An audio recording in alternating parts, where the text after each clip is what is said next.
বক্তব্য রাখছেন ওয়ার্ড বিএনপির সংগ্রামী সভাপতি হাজী বাদশা মিয়া। বিসমিল্লাহির রহমানির রহিম। ঢাকা মহানগর উত্তর পল্লবী থানার অন্তর্ভুক্ত ৫ নম্বর ওয়ার্ড আদর্শনগর সুবর্ণপুরের বৈঠকে প্রধান অতিথি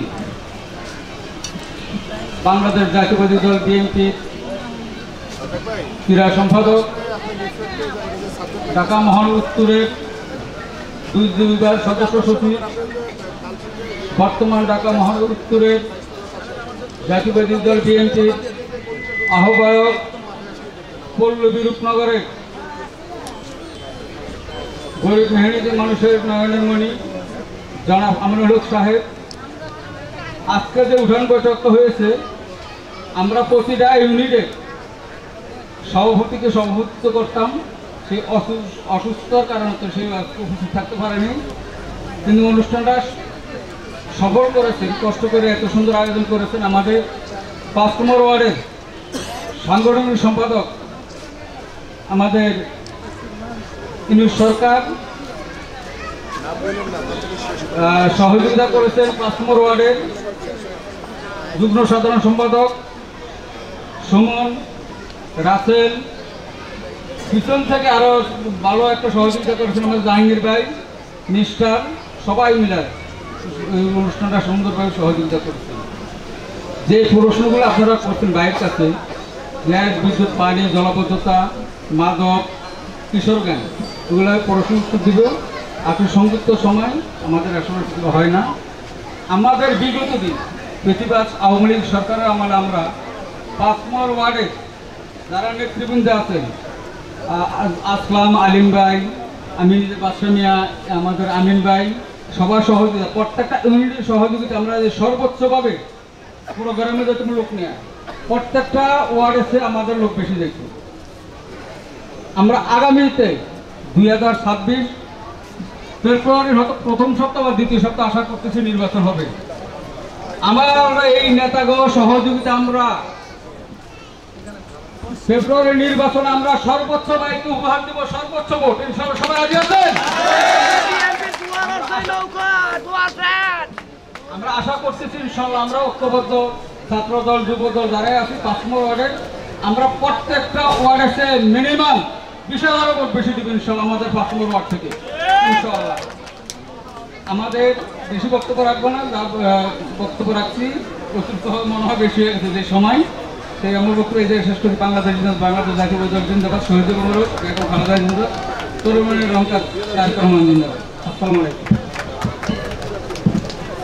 এ পর্যায়ে আমাদের আজকের এই ইউনিটের কর্তৃক আয়োজিত আজকের এই উঠান বৈঠকে প্রধান অতিথি হিসেবে বক্তব্য রাখবেন বাংলাদেশ জাতীয়তাবাদী দল বিএনপি ঢাকা মহানগর উত্তরের বিপ্লবী আহ্বায়ক এবং বিএনপি জাতীয় নির্বাহী কমিটির ক্রীড়া বিষয়ক সম্পাদক এবং আগামী জাতীয় সংসদ নির্বাচনে দেশনেত্রী বেগম খালেদা জিয়া ও বিএনপির ভারপ্রাপ্ত চেয়ারম্যান জনাব তারেক রহমানের মনোনীত ঢাকা ১৬-এর ধানের শীষের প্রার্থী জনাব আমিনুল হক এখন আপনাদের সামনে বক্তব্য রাখবেন।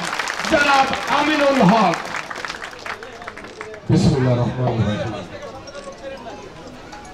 লালমাটিয়া আদর্শনগর দ্বীপ ইউনিটের আজকের এই মতবিনিময় সভা সম্মানিত সভাপতি এবং উপস্থিত আমাদের এই পল্লবী এবং রূপনগরের অত্র এলাকার বিএনপির বিভিন্ন পর্যায়ের নেতৃবৃন্দ, আমি কারো নাম বললাম না, কারণ নাম বলতে গেলে অনেক সময় লাগবে এবং আমরা মিটিংটি অনেক দীর্ঘ সময় করে ফেলেছি।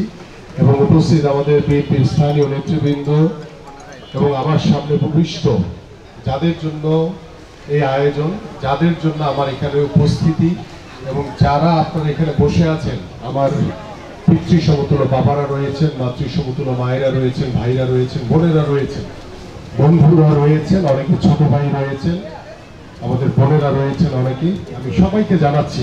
এবং আমাদের তৃতীয় লিঙ্গের যারা উপস্থিতি রয়েছেন, আমি আপনাদের সকলকে জানাই আমার পক্ষ থেকে আন্তরিক ধন্যবাদ এবং কৃতজ্ঞতা।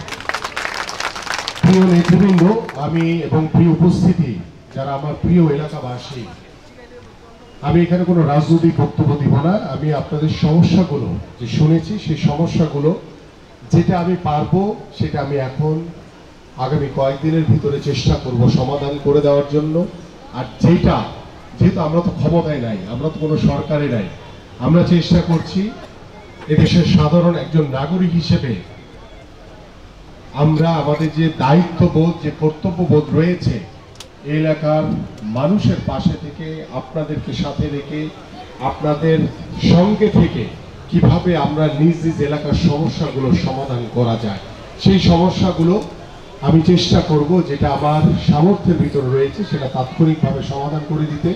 আর যেটা এখন পারবো না সেটা আমরা ইনশাল্লাহ, গত 15 বছর আপনারা কেউ ভোট দিতে পারেন নাই, আপনারা সকলেই ভোট দিতে চান এবং এদেশে একটি নির্বাচিত সরকার প্রতিষ্ঠিত হোক, সেটা বাংলাদেশের প্রত্যেকটি সাধারণ মানুষ চায়।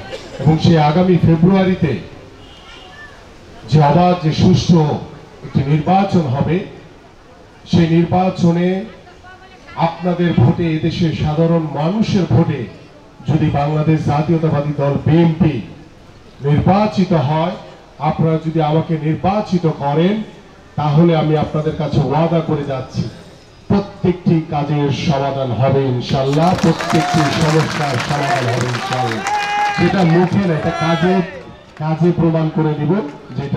যেটা বলেছি সেটা পরিপূর্ণভাবে প্রতিষ্ঠিত করবো ইনশাল্লাহ। আমি যে সমস্যাগুলো, আমি কোনো রাজনৈতিক বক্তব্য দেব না। প্রথমে বলেছি আমি যেটি শাহানা জাপা তিনি বলার চেষ্টা করেছেন, যেখানে গ্যাস, পানি, বিদ্যুৎ এবং যে সমস্যাটি রয়েছে এবং গ্যাসের যে সমস্যাটি বলেছেন যে লাকড়ির দিয়ে যে রান্না করা হয়, সেটাও তাদের আসলে তার হাজবেন্ড, তার স্বামী রিক্সা চালিয়ে সেটা তার সামর্থ্যের ভিতরে কুলায় না। এবং গ্যাসের যে সমস্যাটি, আমাদের একজন সাধারণ একজন মানুষ যিনি বক্তব্য রেখেছেন তিনি বলে গেছেন যে এটি একটি জাতীয় সমস্যা। বাস্তবে এটি জাতীয় সমস্যা। সেই জাতীয় সমস্যাকে আমরা রাতারাতি পরিবর্তন করতে পারবো না, গ্যাসের সমস্যাটি। বাট আমি আমাদের যে তিতাসের যে এমডি রয়েছে তার সাথে আমার কথা হয়েছে যে আমাদের নিজ নিজ এলাকায় যেখানে যেখানে গ্যাসের সমস্যা রয়েছে তার কাছে যদি আমরা আনুষ্ঠানিকভাবে আবেদন করি, তিনি চেষ্টা করবেন যে অত্র এলাকার তিতাসের যিনি প্রধান রয়েছেন তার সাথে কথা বলে কিভাবে এই সমস্যাগুলো সমাধান করা যায় এবং কিভাবে অনেক জায়গায় লাইনের সমস্যা রয়েছে সেই লাইনগুলো কিভাবে রিপ্লেসমেন্ট করা যায়।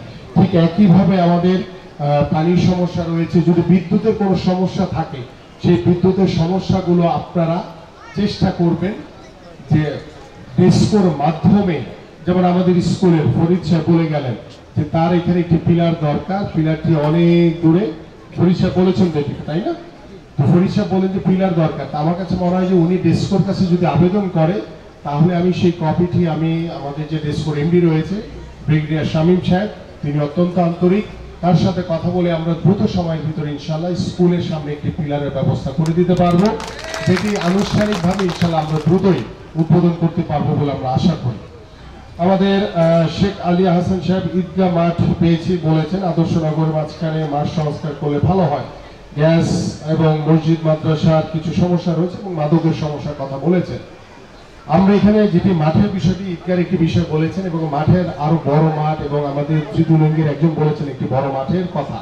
এই মাঠগুলো কিভাবে সংস্কার করে এটাকে আপনাদের উপযোগী করে, আমাদের সন্তানদের উপযোগী করে, এলাকার উপযোগী করে কিভাবে কাজে লাগানো যায় সেই বিষয়টি আমার কাছে মনে হয় যে আমাদের যে এখানে স্থানীয় নেতৃবৃন্দ রয়েছেন এবং যারা সামনে বসে আছেন এই এলাকার মুরব্বী, আমাদের পিতৃসমতুল্য অনেক বাবারা রয়েছেন, আমি মনে করি যে আপনারা বসে আলোচনা করে কিভাবে করলে সমাধানটা ভালো হবে এবং আপনারা কি চান সেটাই আমি আমার জায়গা থেকে সর্বোচ্চ সহযোগিতার মাধ্যমে সেটা করে দেবো ইনশাআল্লাহ।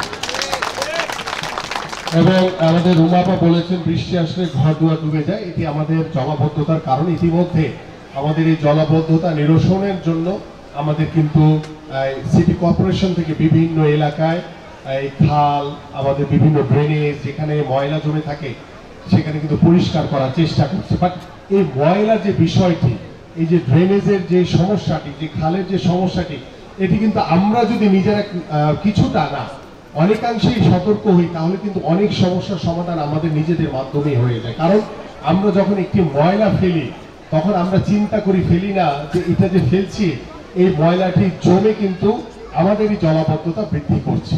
আমরা যদি সেই নির্দিষ্ট স্থানে, এবং ময়লা ফেলার একটি কথা বললেন যে মাঠের ভিতরে ময়লা ফেলে, সেই মাঠের ময়লাটি মাঠে না ফেলে আপনারা যদি একটি আবেদন করেন সিটি কর্পোরেশনের যে বর্জ্য ব্যবস্থাপনার যে চিফ রয়েছেন কমোডর বাশার সাহেব, তাহলে তিনি একটি নির্ধারিত স্থান করে দিবেন যেখানে ময়লাটি আমরা ফেলতে পারবো, তাহলে আমাদের ওই মাঠে আর ময়লা ফেলা লাগবে না। এই ব্যবস্থাটা কিন্তু আপনাদের কাছ থেকে আসতে হবে। আপনারা যদি সিটি কর্পোরেশনের বর্জ্য ব্যবস্থাপনার যে প্রধান রয়েছেন তার বরাবর চিঠি দেন, তাহলে আমি তাৎক্ষণিকভাবে তাকে বলে আপনাদের এখানে কোথায় একটি ডাম্পিং ময়লার যে স্থানটি নির্দিষ্ট করা যায় আপনারা যদি দেখিয়ে দেন, সেইখানে ওই ময়লার বাক্সটি রাখা হবে ডাম্পিং এর জন্য, সেই জায়গাটিতে নির্ধারিত স্থানে আপনারা ময়লা ফেলবেন, তাহলে কিন্তু এই সমস্যাটি সমাধান হয়ে যায়। এবং যেটি আমি বলছিলাম যে আমরা যদি একটু সচেতন হই, তাহলে কিন্তু ওই ময়লাটি যদি আমরা নির্ধারিত স্থানে ফেলি, তাহলে কিন্তু আমাদের জলাবদ্ধতা, ড্রেনেজের যে সমস্যা, পানি জমে গিয়ে যে আমাদের নিজেদের ঘর দুয়ার ডুবে যাওয়া, এটা অনেকাংশেই সমাধান হয়ে যাবে। আর এই বিষয়গুলো কিন্তু আমাদের যে সিটি কর্পোরেশনে যে গত 17 বছর ধরে যে অব্যবস্থাপনা ছিল, ওরা তো শুধু নিজেদের পকেটের উন্নয়ন করেছে, আপনাদের আমাদের কারো এলাকার কোনো উন্নয়ন করেনি, এদেশের সাধারণ মানুষের কোনো উন্নয়ন করেনি। তারা শুধু লক্ষ লক্ষ হাজার কোটি টাকা বিদেশে দুর্নীতি করে পাচার করেছে। আজকে দেখেন এই সমস্যা তো গত 17 বছর ওই স্বৈরাচার সরকার চাইলে সমাধান করতে পারতো না, বা কোনোদিন এসছে আপনাদের কাছে, আপনাদের কথা শুনছে, আপনাদের সাথে আলাপ করছে যে আপনাদের কি সমস্যা একটু বলেন, আমরা সমাধান করতে চাই?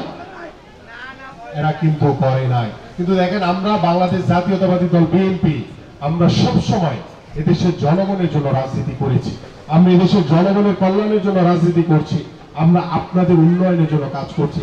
আমরা তো ক্ষমতা নেই, তারপরেও কিন্তু দেখেন আপনাদের পাশে এসে আমাদের মাননীয় ভারপ্রাপ্ত চেয়ারম্যান জনাব তারেক রহমানের নির্দেশনায় একটু এক মিনিট, আমাদের মাননীয় ভারপ্রাপ্ত চেয়ারম্যান আমাদের একটু মেসেজ দিয়েছেন, আমি একটু চেক করে আমি আপনাকে কথা বলছি।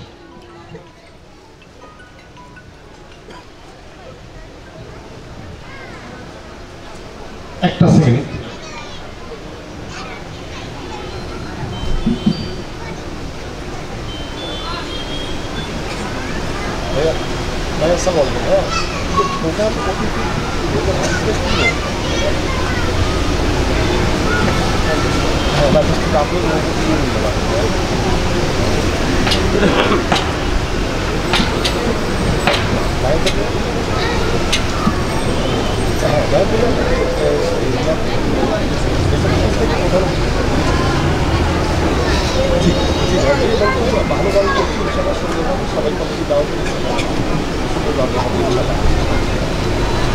আচ্ছা ভাই যে